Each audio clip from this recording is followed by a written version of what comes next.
Assalamualaikum students. As you know, we started a series of lecture on Introduction to Literary Studies. So, without wasting our time, let's start our lecture. Previous lecture के अंदर हमने जो है वो paper pattern को discuss किया था. So, in this lecture, we are going to discuss what is literature, what is the scope of literature, what are the types of literature. Then further, we discuss only one type of literature, that is prose type, or you can say it genre of literature. So you can find many definition, bundle of definition on different websites, Wikipedia, or from different authors. But I am giving you the reference of Merriam-Webster, that is the most authentic and word-best electronic dictionary. So what is literature? According to Merriam-Webster, literature is expressing or is expression and expressing the ideas of permanent universal interest. अगर आप बात करते हैं तो वो कह रही हैं कि writings having excellence of form of expression and expressing ideas of permanent और यूनिवर्सल इंटरेस्ट. तो उसके अंदर हमारे पास क्या होता है कि ऐसी writing that give you some kind of emotions, express your emotions, आपको जब कैथारसिस कर रही होती है, and when ever the reader reads it in any era, तो उस इरा के अंदर वो पढ़ के ये फील करता है कि दैट पीस ऑफ आर्ट और that piece of work was written for that person, that specific person. तो यहाँ पे यूनिवर्सल का मीन ये होगा कि something that is timeless, something that is transcendent. कि अगर आप सबसे बेस्ट एग्जांपल देखेंगे तो जब आप हिस्ट्री ऑफ इंग्लिश लिटरेचर पढ़ेंगे, तो अगर आप वहाँ से स्टार्ट करते हैं 450 बीसी से, तो वहाँ पे क्या होगा कि आपको पढ़ के ऐसा लगेगा, होमर को या सोफोक्लिस को पढ़ के ऐसा लगेगा कि आप ये चीज़ें सारी जो हैं वो आपके लिए ही लिखी हैं, आपकी एज की लिखी हैं. उसके बाद अगर आप आ जाएंगे बाद में डिफरेंट एजेस के ऊपर, तो वहाँ पे डिफरेंट जो है राइटर्स को पढ़ेंगे, क्लासिक लिटरेचर को पढ़ेंगे, आप चौसर को पढ़ेंगे. उसके बाद आप रोमांटिक एज के अंदर आ जाएंगे, तो उसमें आपको यही लगेगा कि हर जो लिटरेचर का पीस है वो आपके लिए लिखा गया है. तो यहाँ पे जो है वो एक्सप्रेसिंग आइडिया ऑफ परमानेंट और यूनिवर्सल इंटरेस्ट. तो अब लिटरेचर को मजीद जो क्लासिफाइड किस तरह से किया गया है कि one generation to another generation literature कैसे पहुंचता है, तो it transfers in two forms, that is written literature and oral literature. Since the creation of the world, the people had no means of transferring the things. Like अगर आप बात करते हैं, हम मॉडर्न मेथड्स में बात करते हैं, तो हमारे पास जो है वो हैंड आउट्स की फॉर्म में होता है, पीस ऑफ पेपर में हमारे पास होता है. इसके अलावा हमारे पास जो है वो इलेक्ट्रॉनिक वे में हमारे पास प्रिजर्व होता है. लेकिन जो है वो पास में सम डिफिकल्टीज थी, तो उसमें फिर वो क्या करते थे, या तो उसको जो है वो इंग्रेव कर देते थे स्टोन्स के ऊपर, और स्टोन्स के थ्रू एक जनरेशन टू दूसरी जनरेशन तक पहुंच जाता था लिटरेचर. और सबसे बेस्ट एग्जांपल अगर हम ओरल लिटरेचर की देखते हैं, तो वो हमारे पास पहुंचता था फोक टेल्स, फोक लोर के ऊपर, जिसमें एक जो है वो जनरेशन दूसरी जनरेशन को जो है वो स्टोरीज के फॉर्म में नेक्स्ट अपना लिटरेचर सुनाती होती थी. और अगर इसकी हम बेस्ट एग्जांपल देखते हैं, तो हमारे पास जो अमेरिकन लिटरेचर है, जो कि कॉलोनाइजेशन के बाद नेक्स्ट जनरेशन तक पहुंचा था, तो वो ओरल फॉर्म के थ्रू ही पहुंचा था. तो लिटरेचर हमारे पास जो है वो प्रिजर्व फर्स्ट ओरल लिटरेचर, जो कि क्रिएशन ऑफ द वर्ड से हमारे पास चलता आ रहा है, and after the invention of printing machine, तो उसके बाद हमारे पास आसानी ये हो गई है कि literature is existing in written form. तो अब लिटरेचर जो है वो वर्ड कहाँ से हमारे पास आ रहा है, ये लैटिन वर्ड है litera. It means a letter of the alphabet. तो ये इसका ओरिजिन है. अब उसके बाद हम बात करते हैं the scope of literature. Literature हम क्यों पढ़ते हैं, हमारी लाइफ के ऊपर क्या इसका इम्पैक्ट होता है. तो लिटरेचर जो है वो बेसिकली वो क्या कह रही है कि literature is a form of human expression, but not everything expressing in words. Mean अगर आप वर्ड्स की फॉर्म में उसको एक्सप्रेस नहीं कर रहे होते, even when organised and written down counted as literature, those writings that are primarily informative, technical, scholarly, journalistic would be excluded from the rank of literature by most, though not all. तो उसमें वो कुछ लोग ये ऐसे critics होते हैं जो क्या कहते हैं कि लिटरेचर को स्पेसिफाई कर देते हैं. They bounded the literature to some kind of aesthetic source literature that is having the appeal with your senses, with your emotions. और उनका जो है वो रियलिटी के साथ, फैक्ट्स के साथ, रिसर्च के साथ कुछ भी जो है वो कनेक्शन नहीं है। और अगर हम कुछ क्रिटिक्स की बात करते हैं, but most of the modern critics they said that they give the very brief definition of literature. Everything that exists in this world is called literature. Either it is written form, it is oral form, it is concreted, it is abstract, everything in the world. तो अगर हम literature का scope, हम कोई भी हमसे पूछे तो हम सिंपल अगर उसको बताना चाहते हैं तो उसको हम सिंपल ये वर्ड्स में बताएंगे, everything that exists in this world is called literature. So further, there are two types of literature. The first is pure literature and the second is applied literature.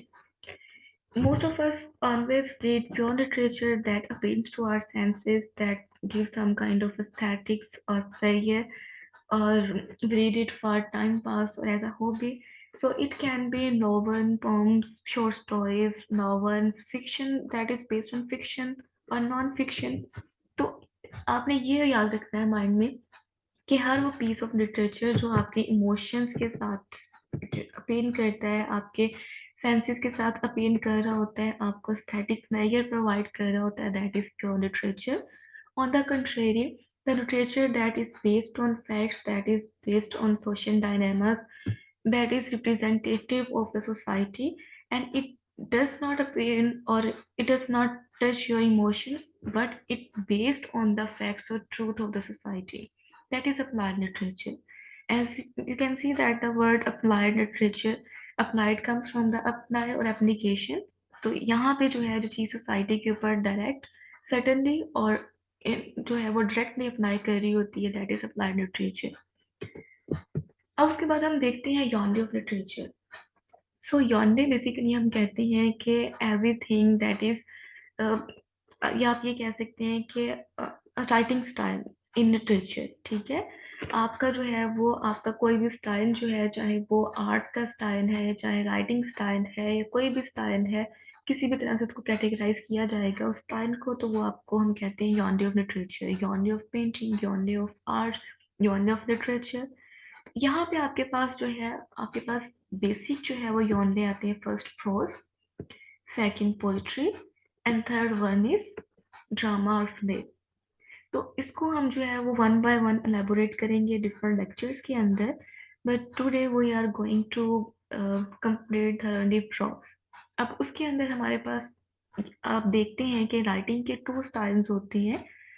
उस टू स्टाइल के अंदर जो है वो हम यूं ही नहीं पढ़ते हैं. अब two style, I am saying that the writing style.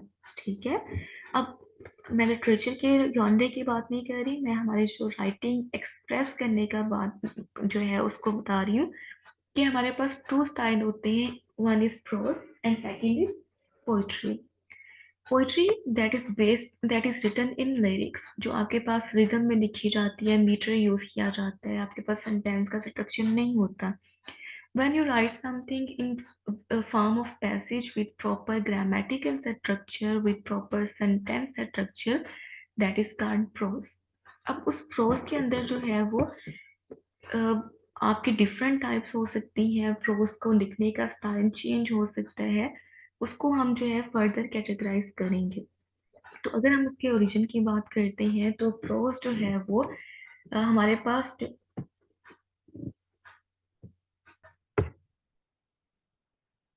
अगर हम प्रोज के ओरिजिन की बात करते हैं तो it was started in 19th century and first use was by king Enfield.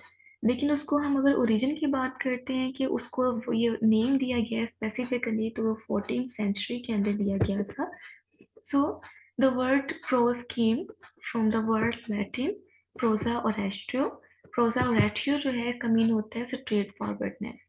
Like poetry के अंदर जो है वो आप डायरेक्ट बात नहीं करते, आप उसके अंदर एस्थेटिक अपील पैदा करने के लिए और उसके अंदर लिटरेरी डिवाइस को यूज करते हैं, तो आपके पास वो सडन एक बात नहीं आती. जबकि प्रोज के अंदर आपके पास टू द पॉइंट बात होती है. तो प्रोसा और एथियो का मीन क्या होगा? Straight forwardness. अब प्रोज जो है वो कितने टाइप्स के होते हैं? That is based on fiction and non fiction. Fiction that is not real, that is not based on reality, that is based in imagination. तो वो इमेजिनेशन हमारे पास कहाँ से आती है? वो इमेजिनेशन हमारे कैरेक्टर्स में होती है, हमारे प्लॉट में होती है, हमारी सेटिंग में होती है, हमारे डायलॉग्स के अंदर होती है। हम इन तमाम चीज़ों के थ्रू जो है वो फिक्शन के एलिमेंट देख के आते हैं। अब सेकंड जो हमारे पास क्या होगी वो that is non fictional prose. अब नॉन फिक्शनल प्रोज के अंदर हमारे पास न्यूज़पेपर होता है, आर्टिकल्स होते हैं, टेक्स्ट बुक्स होती हैं जिसके अंदर साइंस बेस्ड टेक्स्ट होती हैं। इवन लिटरेचर का जो कोई भी चीज़ हो सकती है, कोई डायरी हो सकती है, बायोग्राफी हो सकती है, ऑटोबायोग्राफी हो सकती है। All these things are based on reality, so these are non fiction. So next we come to function of the write function of prose in writing. अब उसके अंदर जो है वो फंक्शन उसके अंदर हम देखते हैं। Once George Orwell said, "Never use a long word where a short one will do. Prose can also." तो इट मीन्स कि आप जो है बहुत ज़्यादा जो है वो डिफरेंट लाइक अगर आप पोइट्री की बात करते हैं तो आप बेशक उसके अंदर जो है वो you are building a bridge over a bridge. तो देखिए ना आपने क्या कर रहे हैं, वो डीपली जाके elaborate करते हैं, but in prose you are directly seeing something. तो उसके लिए आपको जो है वो एक शॉर्ट वे में बात को कन्वे करने का, मीनिंग कन्वे करने का मीन्स है आपके पास। अब उसके अंदर प्रोज में हम देखते हैं तो वेरी फर्स्ट हमारे पास फंक्शन उसका क्या आ जाएगा? Fulfilment of stories promise. अब कैसे स्टोरी का प्रॉमिस हमारे पास होता है कि जब आप कोई भी स्टोरी पढ़ रहे होते हैं, नॉवल पढ़ रहे होते हैं, तो आपने क्या करना होता है कि हर चीज़ को एक सिंक्रोनाइज्ड वे के अंदर बताना होता है। सिंक्रोनाइज्ड वे के अंदर फर्स्ट उसकी सेटिंग को देखना है, उसके प्लॉट को देखना है, उसके कैरेक्टर्स को देखना है, उसमें कंफ्लिक्ट को देखना है। तो आपने जब अगर हमारे पास जो है वो प्रोस ही नहीं होगा, so how can we arrange on this things? हम क्या उसके पहले कैरेक्टर्स को लिखेंगे या किस चीज़ को लिखेंगे पोइट्री में? उसको किस तरह से एलेबोरेट करेंगे, हम कितने वर्ड्स में उसको यूज़ करेंगे? तो हमारे पास नरेशन जो है वो उस तरह से नहीं होगी जैसे हमें चाहिए। तो उसके लिए फिर हमारे पास एक प्रॉपर स्टोरी को एलेबोरेट करने के लिए या हम अपने डेली रूटीन में बात करते हैं तो we never conversate in a form of lyrics, we conversate in form of prose. पर अगर हम लिरिक्स के फॉर्म में करते हैं तो it is just like be a mocking style. अब उसके बाद हम बात करते हैं create a voice. Host voice, voice of the writer. तो हमारे पास जो है वो हमारे पास जब हम प्रोज को पढ़ रहे होते हैं तो उसमें जो राइटर जो है अपनी सोसाइटी की जो वॉइस होती है उसको ही रिप्रेजेंट कर रहा होता है। तो in the other way he is representing the reader's voice to an one reader's voice to another reader. तो उसमें हम क्या बात करते हैं? अगर हम डेविड कॉपरफील्ड देखते हैं तो उसमें एक वर्ड, उसमें एक सेंटेंस हमारे पास आता है, new thoughts and hopes were whirling through my mind and the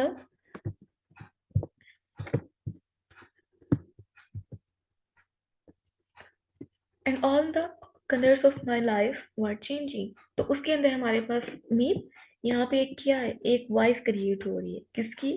voice of narrator, a voice of writer, a voice of reader.